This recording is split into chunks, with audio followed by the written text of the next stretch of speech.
이 저녁 주신 하나님 말씀 신약 마태복음 23장 16절로 24절 말씀입니다.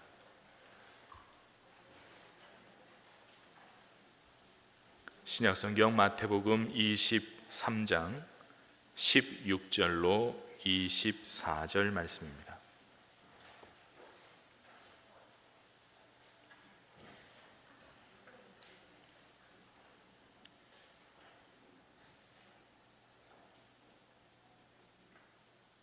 한 절씩 교독하겠습니다. 화 있을진저 눈먼 인도자여 너희가 말하되 누구든지 성전으로 맹세하면 아무 일 없거니와 성전에 금으로 맹세하면 지킬지라 하는도다.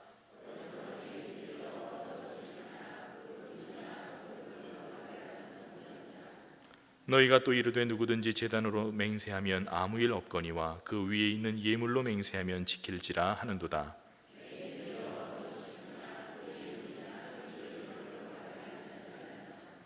그러므로 제단으로 맹세하는 자는 제단과 그 위에 있는 모든 것으로 맹세하며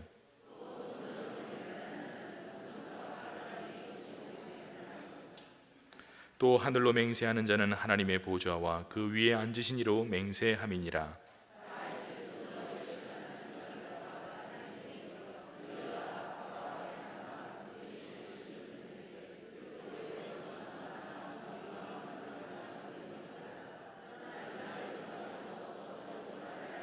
같이 읽습니다.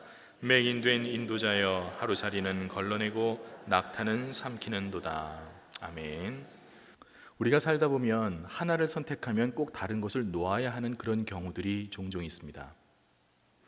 예를 들어서 사랑을 택하자니 돈이 울고 돈을 택하자니 사랑이 운다 하는 그런 속담이 있습니다. 그러니까 둘을 다 가지면 좋죠.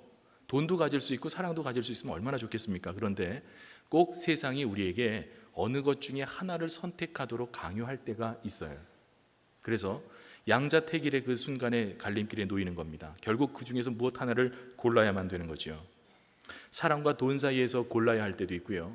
명분과 이익 사이에서 골라야 할 때도 있어요. 이렇게 하면 참 명분은 있는 일이에요. 그런데 이익은 없어요. 자, 이익을 추구하면 그것은 내가 여태까지 지켜왔던 신념을 송두리째 내가 다 무시하는 것과 마찬가지인 거예요. 자, 여러분 같으면 어떤 것을 택하겠어요? 그래도 이익이에요? 아니면 명분이에요? 내가 지금까지 지켜왔던 그 주장, 자기 사상, 이것을 지키면서 가시겠어요? 아니면 지금 눈 한번 찔끔 감고 그저 이익이 된다면 그쪽으로 가시겠어요? 사랑은 언제나 오래 참고 그래 나는 사랑으로 갈 거야 라고 가시겠어요? 아니면 다이아몬드에 향한 나의 사랑은 변함이 없어, 이혼은 해도 반지는 못 줘, 뭐 이런 식으로 해서 돈으로 여러분들의 가치가 움직이시겠어요? 부자도 되어야 되겠고 그리고 공평한 분배도 되면 좋지 않겠습니까?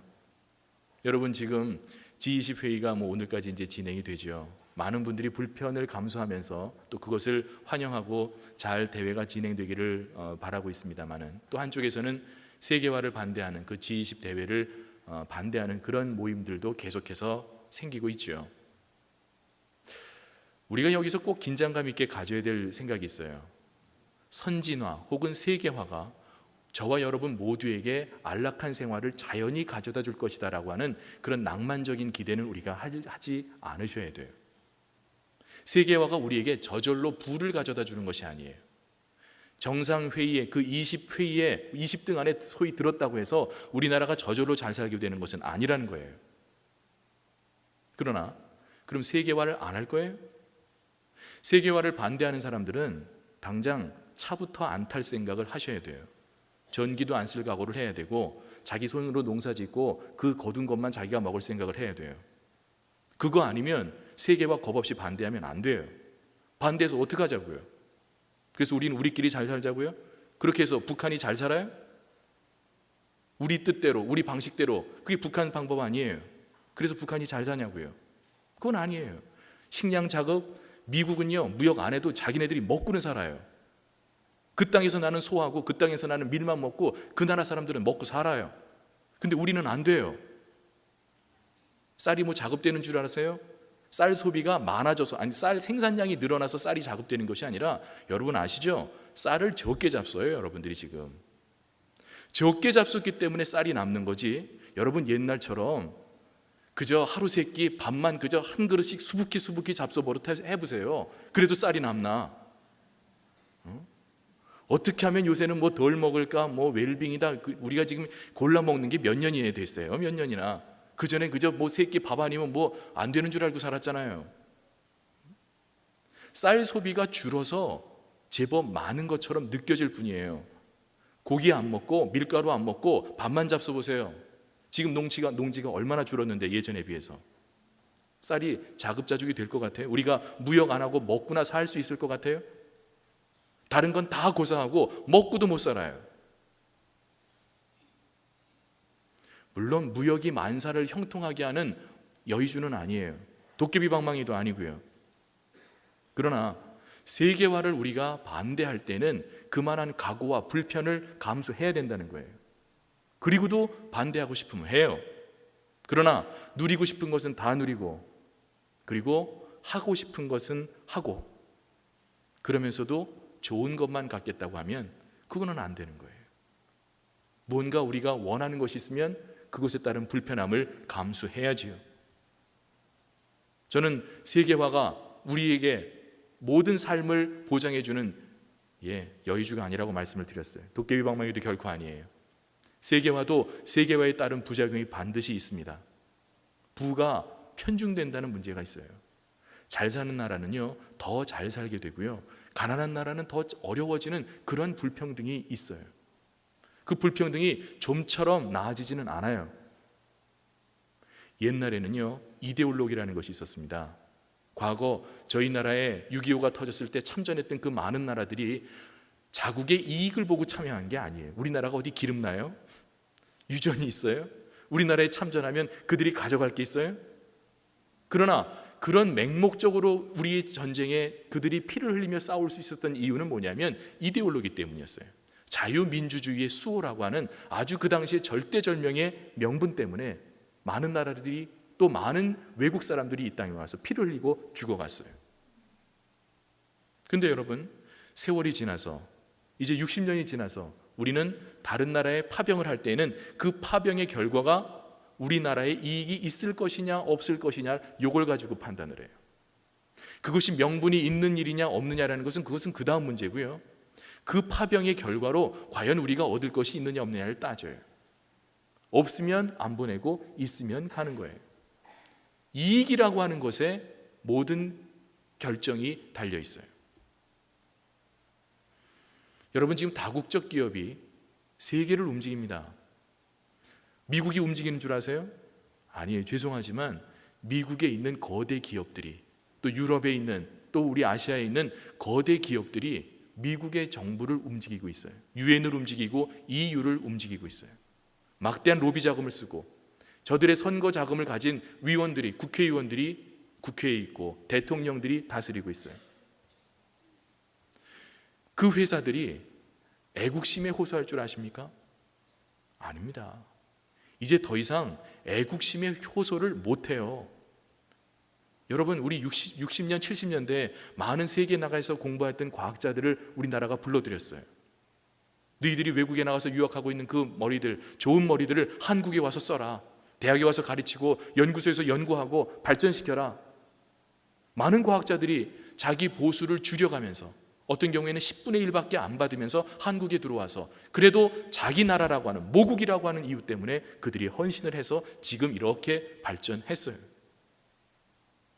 지금 나가 있는 사람들한테 너 애국심을 가지고 이 나라에 와서 지금 받는 보수보다 반 받으면서, 그보다 더 적게 받으면서 이 나라를 위해서 봉사해라. 과연 얼마나 그럴 수 있을까요? 애국심에 더 이상 호소할 수 없는 시기가 되어가고 있어요. 이데올로기 없어졌어요. 공산주의와 민주주의가 치열하게 싸울 때는, 러시아와 소련과 미국이 양대 진영이 싸울 때는 민주주의라고 하는 가치를 위해서 싸울 수가 있었는데, 지금은 그런 가치가 없어졌어요. 뭐 없어졌다고 하면 죄송한 얘기지만 상당히 약해졌어요. 지금은 많은 부분 결국은 돈이라고 하는 것에 의해서, 기업의 이익이라고 하는 것에서, 나라의 이익이라고 하는 것에서, 결국 이익의 마지막 끝에는 돈이라고 하는 것에 의해서 모든 판단과 결정이 좌지우지되고 있어요. 그 뒤에는 부패가 있고 또 그 뒤에는 정경유착이라는 것도 있고, 그래서 어려운 나라들은 자꾸 어려워지고 잘 사는 나라는 자꾸 잘 살게 되고, 세계적인 네트워크를 가지고 있는 거대 기업들은 자기들의 회사에 최고의 이익을 가져다 주는 것으로 모든 정치인들도 움직이고 경제인들도 움직이고 자기 아래에 있는 모든 조직들을 마음대로 움직이려고 하는, 쉬운 말로 검은 손이 되어가고 있어요. 여기서 우리는 성도들로서 기억해야 될 긴장은 세계화에 대한 무비판적인 찬성도, 그것도 긴장을 해야 될 부분이고, 그렇다고 막무가내로 세계화를 안 해야 되겠다고 반대하는 그러한 무책임함도 우리는 긴장감 있게 균형을 가져야 합니다. 다시 말하면 세계화가 우리에게 반듯한 미래를 보장해 주지도 않지만 그것을 반대하는 것이 우리 민족과 나라의 국익에 얼마나 도움이 되는지도 우리는 생각할 수 있어야 된다는 것입니다. 성공적으로 대회가 치러져야 하지만 정말 그 대회가 긴장감 있게 가져야 할 것은 그들이 과연 얼마나 부의 분배에 대해서 관심을 가지고 있느냐, 우리보다 못한 나라에 대해서 큰 빚으로 채무로 힘들어가고 있는 그런 나라들에 얼마나 강대국들이, 돈을 많이 가지고 있는 나라들이, 경제적인 부를 누리고 있는 나라들이 그런 사람들을, 약자들을 배려하느냐라는 부분을 우리는 신경 써야만 해요. 그런데 문제는 그 두 가지를 같이 하기가 어렵다는 거예요. 쏠리는 것이 쉽지 그것을 균형 있게 나누는 것은 어려워요. 약한 사람들은 나누자고 주장을 해요. 그런데 강한 사람은 더 강해지려고 하는 욕구가 있어요. 분명히 다른 사람들보다는 더 가진 사람이 있는데 이 사람이 자기 가진 거에 만족하느냐? 죄송하지만 꼭 그런 것이 아니에요. 다른 사람들이 다 볼 때는 이 사람이 많이 가졌어요. 넉넉해요. 그 정도만 해도 참 부러워요. 그런데 이 부러움을 받고 있는 이 사람은 자기가 가진 것에 대해서 결코 만족한 법이 없어요. 왜냐하면 부라고 하는 것이, 돈이라고 하는 것이 원래 생겨먹길 그렇게 생겨먹었어요. 그것은 절대로 분배라고 하는 것에 대해서 자연히 관심을 갖지 못하도록 우리를 그렇게 몰아가게 되어 있어요. 그래서 내가 의도적으로 멈추려고 하지 않으면, 그래서 내가 공평이라든지 분배라든지 이런 것들에 대하여 내가 의도적으로 관심을 갖지 않으면 나도 모르는 사이에 우리는 그 부의 쏠림 현상에 집중되어 가게 되어 있다는 것이에요. 오늘 성경은 눈먼 자들이라고 책망을 하고 있어요. 무엇에 눈이 먼저 멀었느냐?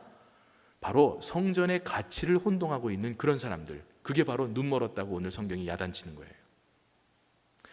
물론 예수님께서 마태복음 5장에 결코 맹세하지 말라고 가르치셨어요. 너희는 도무지 맹세하지 말아라 가르치셨는데, 지금 23장에서는 너희가 맹세를 하는데, 잘못 맹세하고 있는 거지만, 맹세를 하면 안 되지만 너희가 성전을 두고 맹세를 하면 안 지켜도 되는데 성전에 있는 금을 가지고 맹세를 하면 지키라고 가르친다.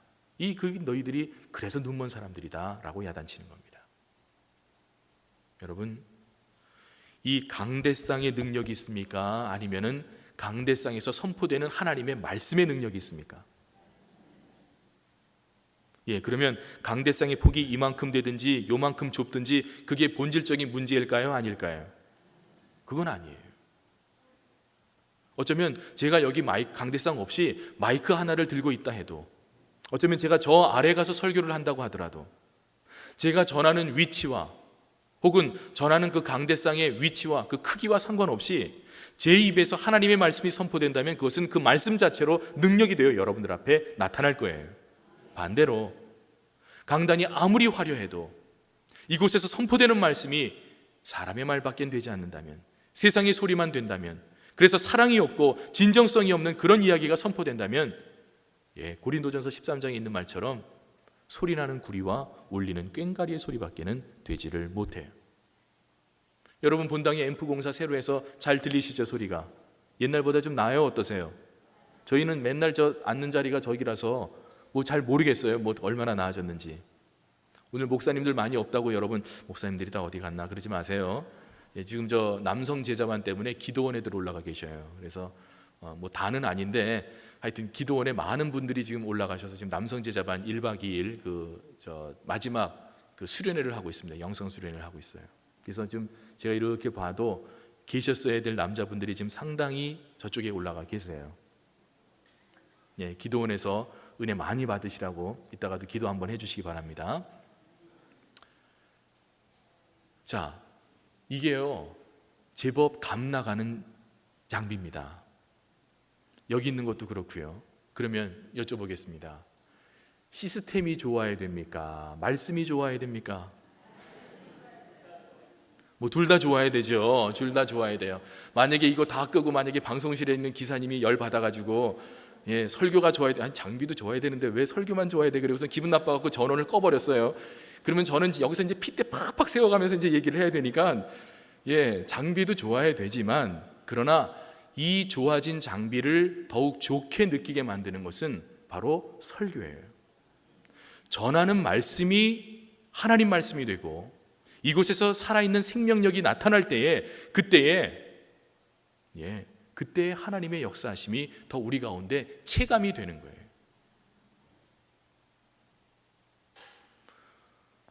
저는 명동을 지날 때마다 좀 불편한 소리를 들어요. 뭐 목사가 전도하는 소리를 듣고 불편하게 들으면 이게 참 믿음 있는 목사인가 하시겠지만 저는 그 명동 무슨 극장 앞에 있잖아요. 거기 가면은 막 하시는데 저는 안타까운 게 찬양을 하려면 잘 하시든지 성경을 외우시려면 좀 똑부러지게 다 들리게 하시든지 이거는 주문도 아니고 기도도 아니고 무슨 누가 연불하는 것도 아니고 누가 들으면 진짜 뭘 하는지 도대체 모르겠어요. 그러면 좀 좋은 장비를 써서 정말 찬양도 아름다운 찬양이 얼마나 많아요. 그를 듣고서는 호감이 가도록 해야 될 텐데 이건 믿는 내가 들어도 좀 그 다음은 제가 차마 말을 할 수가 없어요. 그러니까 뭐 이해하고 들으셔요. 이해하고 제가 뭐 그게 불편하다 그러면 그러니까 전도하는 것 자체가 제가 불편하다는 것은 결코 아니에요. 그러나 그 소리를 듣고서는 참 아름답고 저 전하는 소리를 내가 듣고 싶고 그리고 그 소리가 정말 내 마음에 와닿아야 되는데 그게 좀 안 되는 거예요. 그분 속에는 얼마나 열심히 있는지 모르지만 드러나는 그 표시가 조금 부족한 거죠. 어쩌면 그들이 가지고 있는 좀 좋지 못한 확성기에서 소리가 난다 하더라도 정말 하나님의 말씀이 선포된다면 그것은 찌그러진 냄비에 끓인 라면이라도 그 라면이 맛있으면 그 냄비는 용서해 줄 수 있는 거잖아요. 물론 둘 다 좋으면 더 좋지만 눈이 멀었다는 거예요. 그 둘을 구별하지 못하면 예수님께서 이 성전을 헐고 3일 만에 짓겠다라고 말씀하셨어요. 그때 그 모습을 보면서 제자들은 선생님 이 성전이 얼마나 멋있어요. 정말 화려하지 않아요? 우리 조상들이 세운 성전이 너무 멋지지 않아요? 제자들은 그렇게 이야기를 했어요.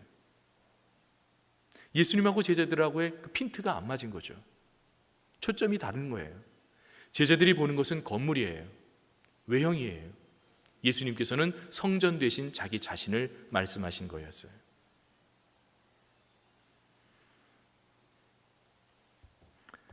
제가 벨소리가 날 때 계속 설교를 했어야 되는데 제가 멈춰서 갖고 죄송합니다.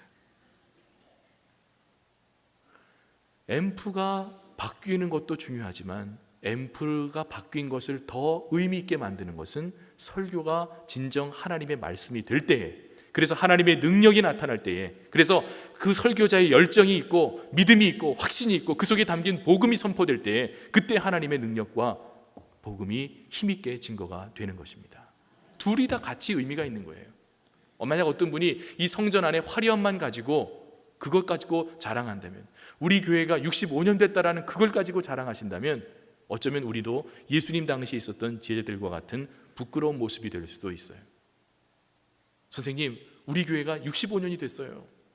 우리 교회가 성도가 몇 명이에요? 우리 교회가 무슨 일을 하고 있어요? 그 다 귀해요. 귀하지만 그러나 그 속에 있는 하나님의 역사하심과 능력과 성도들의 하나님 사랑하심이 그것이 자랑거리가 되어야 되는 거예요. 성전의 외벽보다 더 중요한 것이 바로 성전을 성전되게 하는 성도들의 모습이에요. 앰프가 중요하지만 앰프를 앰프답게 만드는 것이 바로 설교자의 말씀이에요. 그것이 바로 우리가 결코 놓치지 말아야 할, 눈먼 자가 되지 않기 위해서 갖추어야 할 조건이에요. 그걸 우리가 잊어버리면, 무엇이 더 중요한지를 잃어버리면 우리는 오늘 예수님이 책망하셨던 바리새인과 율법학자들밖에는 될 수가 없어요. 우린 똑같이 야단 맞을 수 있어요. 건물을 자랑하고 성도 숫자를 자랑하고 하는 일을 자랑하고, 그래서 그 속에서 나는 하나도 하지 않은 채 그냥 영락교회라고 하는 그 이름에 묻어가는 분들, 죄송하지만 표현이 좀 거칠지만 묻어가는 분들이 제법 많아요. 우리 교회는 이런 교회다라고 하면서 자기는 그런 교회가 되기 위해서 별로 하는 게 없어요. 내가 그런 교회를 만들기 위해서 무엇을 했느냐라고 하는 것, 성전에 기둥되고 성전에 벽돌되는 그 일에 내가 얼마나 사용이 되었느냐, 내가 내 스스로를 어떻게 하나님께 드렸느냐라고 하는 것이 중요하다는 거예요. 내 몫이 없으면 영락교회가 아무리 큰 일을 감당해도 여러분과는 상관없는 일이에요. 내가 전도하지 않으면 다른 사람들이 다 전도해도 나하고는 상관없는 일이란 얘기예요. 내가 선교하지 않으면, 내가 선교를 위해서 기도하지 아니하고 물질로 헌신하지 아니하고 시간으로 헌신하지 않으면 영락교회가 아무리 많은 선교사를 보내고 아무리 많은 사역을 할지라도 그것이 여러분 한 분 한 분하고는 상관없는 일이 될 수도 있어요.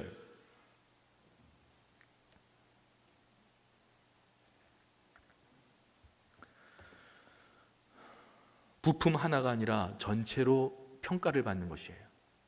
여러분, 가족 중에 한 분이 좀 이렇게 믿음이 없거나 그러면 이렇게 교회 모임 같은 데서 내놓고 식구들 얘기하기가 조금 불편하시죠?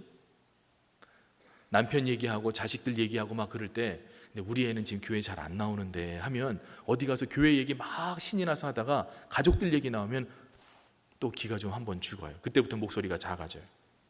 다른 얘기할 때는 막 그냥 크게 이야기를 하다가 그런 자기가 약한 부분 얘기가 나오면 좀 기가 죽는 거예요. 어쩔 수 없어요. 왜 그러냐면 가족은 하나로 묶여 있기 때문이에요. 금과 성전이 별개가 아니에요. 사실은 금이고 성전이고 성전이 금 아니에요. 금을 귀하게 만드는 것은 성전이고요, 성전이 또 금 때문에 귀해지는 것도 사실이죠. 여러분, 가족이라고 하는 이름 때문에 가족의 구성원들 한 분 한 분이 더 힘을 얻을 때도 있고요, 그 가족 구성원 한 분 한 분이 결국 그 가족이라고 하는 이름을 힘을 보태기도 하고 힘을 빼기도 해요. 회사 직원 하나가 부정을 했어요. 요즘도 뭐 매스컴에 오르내리는 그런 많은 불편한 기사들이 있죠. 누가 뭐 부패했네, 타락했네, 뇌물을 줬네. 그 회사 전체가 다 뇌물 줬습니까? 그런데 방송에서 오르내릴 때는 마치 그 회사 전체가 부패의 온상인 것처럼 방송에 나와요. 간혹 매스컴에 어떤 교회 목사님이 뭐 이렇게 잘못하셨습니다 하는 그것이 뉴스거리가 될 때가 있어요. 그러면 저도 목사지만 목사 얘기 뉴스에 나오면 왠지 모르게 좀 그래요. 부끄럽고 그냥 잘못한 거 없는데도 그냥 나도 막 그냥 도매금으로 목사니까 그냥 넘어가는 게 있는 것 같아요. 왜? 같이 다 맞물려 있기 때문에 그래요. 내가 그 교회 목사도 아니고 그 목사님을 내가 본 적도 없고 같이 얘기도 해본 적 없지만 그 사람이, 잘못한 사람이 목사라고 하는 이유 때문에 같이 목사라고 하는 죄로 그냥 같이 가는 거예요. 같은 회사 직원이면 그냥 같이 가는 거예요. 그 집 식구면 그냥 같이 가는 거예요. 뭐 하나하나 따로따로 있는 게 아니에요. 영락교회 교인이 나가서 어디 가서 잘못하면 그것 때문에 마치 우리가 다 잘못한 것처럼 그 짐을 나눠줘야 되는 거예요. 다시 말하면 여러분 한 분 한 분이 영락교회랑 동떨어져 있는 분들이 아니라 여러분이 영락교회고 영락교회가 여러분이에요. 그래서 바울 사도는 이야기하기를 너희 몸이 하나님 성령이 거하시는 거룩한 전인 것을 알지 못하느냐라고 그렇게 우리에게 가르치고 있어요. 여러분 한 분 한 분이 바로 교회예요. 영락교회예요. 여러분들이 잘하면 영락교회가 영광 받는 거고요, 여러분들이 동네에서 아유, 영락교회 권사님이 집주인이래. 그런데 아유, 너무너무 인색해. 이제 이래버리면 그냥 영락교회 교인 다 욕 잡수는 거예요. 얌체래, 깍쟁이래, 뭐 어떻대. 좀 좋지 못한 평가를 받으시면 여러분 한 분으로 끝나는 것이 아니라 영락교회 전체가, 야, 근데 영락교회 권사인데도 그렇대더라. 뭐 목사가 잘못하면, 야, 영락교회 목사인데도 뭐 어쩌고 저쩌고 이제 얘기가 나오는 거죠.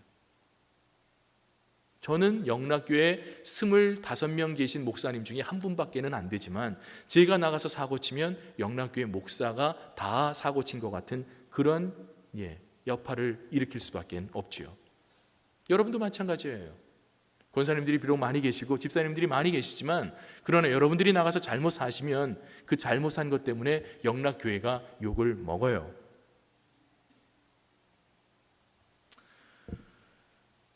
오늘 11조, 정말 중요한 얘기 더 해야 되는데 시간이 없네. 예수님 또 책망을 하십니다. 외식하는 서기관과 바리새인들이여, 너희가 박하와 회양과 근처의 11조는 들이되 율법에서 말하는 더 중요한 정의와 긍휼과 믿음은 버렸다. 겉으로 드러난 것 너희들 잘한다. 그러니까 눈에 보이는 거니까 눈에 보이는 것 중에 11조는 너희들이 잘 떼는데, 율법에서 말하는 바 더 중요한 것이 있는데 그것을 너희들은 빼먹고 있다라고 가르치고 있어요. 정신이에요. 11조, 내가 소득의 10분의 1을 구별해서 바친다는 것과 함께 더 중요한 것이, 율법에서 말하는 더 중요한 것이 있는데, 그 중요한 것이 뭐냐면 믿음, 정의, 긍휼, 그것이 필요하다는 거예요. 그건 쏙 빼놓고 10분의 1만 잘라서 바쳤으니까 저는 영락교회 교인된 의무를 다했습니다, 성도된 본분을 다했습니다, 이게 아니라 그 예물을 예물답게 만드는 그 정신이 그 속에 담겨 있어야 한다는 뜻이에요. 그것을 저버리면 그 예물이 예물되지를 못한다는 뜻이에요. 정말 의미 있게 하는 것은 정신이고요, 보이지 않는 가치예요. 목적 위주가 될 수가 있고 관계 위주가 될 수 있어요. 목적 위주의 사람은 성과 위주의 사람이라고도 볼 수 있어요. 예를 들어서 목표를 딱 정해요. 그러면 그걸 위해서 막 돌진하는 거예요. 앞뒤 보지 않고 그냥 그 목표만 바라보고 그 목표를 이루기 위해서 애를 써요. 그런데 그것과 다른 성향의 사람이 있는데, 그것은 관계 위주의 사람이에요. 목표도 중요하지만 그 목표를 지향하는 과정을 중요하게 보는 스타일이에요. 그런 성향의 사람은 비록 목적지까지 못 가더라도 자기 때문에 상처받는 사람이 없도록 하기 위해서 애를 써요. 제가 아는 선배 목사님이 두 분이 계신데, 뭐 두 분만 있는 건 아니지만 아주 제가 이 두 가지 스타일의 전형적인 인물을 제가 알고 있어요. A라는 목사님은 목적 위주의 목사님이에요. 설교도 잘하세요. 그분이 가시면 교회도 부흥을 해요. 그런데 그분 때문에 상처 입는 사람들도 있어요. 소위 말하는 카리스마라는 것 때문에 칼날로 잘 쓸리기도 하는데, 그 쓸어야 될 것만 쓸리는 게 아니라 안 쓸어야 될 것도 쓸려가지고, 그래서 가끔 피 흘리는 성도들이 있어요. 아프다고. 두 번째 스타일은 관계 위주의 목사님이세요. 그분은 개척을 하신 목사님인데 하여튼 교회가 부흥을 안 해요. 그런데 그분 교회에서는 그분 때문에, 적어도 목사 때문에 상처받는 사람은 없어요. 뭐 자기네들끼리야 상처받는 일이 있겠지만, 그분은 누가 무슨 말을 해도 다 아이고 그러세요, 아이고 안 되셨네요, 아이고 힘드시겠네요. 하여튼 그분을 만나면 다 위로는 받아요. 위로는 받는데 상처는 안 받는데, 그런데 어쨌든 성과가 없어요. 성과가. 여러분, 뭐가 더 맞아요? 그런데 뭐가 꼭 맞다고 이야기할 수 있어요? 예를 들면 이거예요. 목적도 중요하고 관계도 중요한 거예요. 예수님 말씀하시는 것은 믿음과 긍휼과 정의, 그것만 중요하다, 지금 그게 아니잖아요. 눈에 보이는 회양, 박하, 그것도 중요하다는 거예요. 그거 11조도 해라. 그러나 율법에서 더 중요하다고 말한 그 보이지 않는 가치들을 너는 그것을 놓치지 말으라는 거예요. 이것도 행하고 저것도 버리지 말라는 거예요. 눈에 보이는 것 중요해요. 옷 매무새도 중요하죠. 하나님은 우리의 중심을 보시지만 우리의 중심이 하나님을 향해서 온전하다면 우리의 외형도 중요하잖아요. 슬퍼 찍찍 끌고 와서 하나님은 내가 중심만 보여드리면 돼 라고 이야기하는 것은 그건 좀 불편한 진실이잖아요. 그렇다고 겉으로만 턱 점잖게 빼고 와서 속으로는 온갖 회칠한 무덤과 같이 온갖 지저분한 것들을 다 담고 있으면 그건 또 잘하는 것은 아니잖아요. 이것도 하고 저것도 버리지 말라는 거예요. 고득점도 받아야 돼요. 공부도 잘해야 돼요. 그러나 똑똑하고 이기심 있는 사람이 아니라 공부도 잘하면서 다른 사람도 생각해 줄 수 있는 성격 좋은 겸손한 그런 사람이 될 수는 없냐는 거예요. 부자면 좋은데 부자 돼서 깍쟁이 되지 말고 부자이면서 좀 다른 사람을 배려할 수 있는 사람이 되면 안 되겠느냐는 겁니다. 이쁘고 교만할 수도 있지만, 그래서 성격이 좀 덜 생겨서, 얼굴이 좀 평범하게 생겨서 그래서 성격 좋다는 이야기 듣는 것도 좋지만, 이쁜 분이 성격도 좋으면 좀 안 돼요? 여기 계신 분들처럼. 오늘 제가 많이 했으네 지금. 그러면 두 개를 좀 같이 주면 안 되겠냐는 거예요. 지금 예수님 말씀은 그래, 겉으로 드러나는 것도 해라. 11조 해야지. 외모도 갖춰야지. 그러나 그 속에 더 중요한 본질을 놓치지 말라는 그 뜻이에요. 이것도 행하고 저것도 버리지 말지니라. 이 밤 기도하실 때 여러분들의 중심으로 하나님을 향하는 그런 밤이 되시기를 바랍니다. 그래서 정말 하나님, 제 중심을 보셔도 제가 부끄러울 것이 없이 온전히 하나님께 드립니다라고 하는 이 고백으로 나가는 여러분들이 되시기를 바랍니다. 그러나 중심만 하나님께 드리는 것이 아니라 여러분들의 보이는 부분도 하나님 앞에 의미 있게 가치 있게 드릴 수 있는 여러분들이 되시기를 바랍니다. 오늘 성경은 이야기합니다. 양자택일이 아니라는 거예요. 이것하고 이거는 안 해도 되는 것이 아니라 이것도 하고 저것도 하고 공부도 잘하고 그러면서도 이기적이지 않게 성격 좋은 것도 필요하고 부자이면서도 다른 사람을 헤아리는 것도 필요하고 말하는 것도 중요하지만 거기에 따라서 실천하는 것도 중요하고 하나님이 우리에게 원하시는 것들 또 허락하신 것들을 가지고 하나님께 이것저것을 다 감당하라고 하는 그 책임을 감당하시는, 그래서 그것을 이루겠다고 주님 앞에 매달리시는 이 밤 되시기를 주님의 이름으로 권면을 드립니다. 기도하겠습니다. 하나님, 늘 우리는 하나만 선택하는 어리석은 자들일 때가 있었습니다. 그러나 이 밤 간구하오니 이것도 행하고 저것도 버리지 않는 자들이 되게 하여 주시옵소서.